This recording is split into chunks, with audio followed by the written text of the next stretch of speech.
অঞ্চল থেকে যারা আন্দোলন সংগ্রামে সক্রিয় ভূমিকা পালন করেছিলেন তাদেরকে আমরা যথাযথ মূল্যায়ন করব।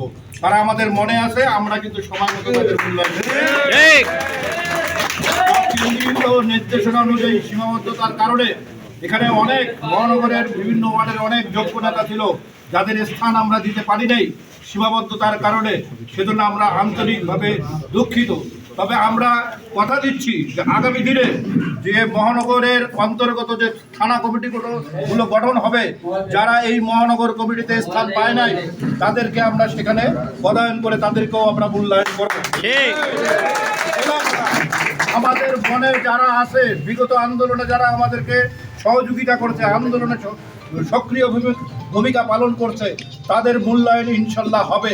এটা মহানগর হোক আর থানায় হোক বা অন্য যে কোনোভাবে আমরা তাদের মূল্যায়ন করব। আর যেহেতু অনেকের হয় নাই, মন খারাপ করার কিছু নাই, আমরা কিন্তু দুঃখ প্রকাশ করলাম সেজন্য। ধন্যবাদ সকলকে।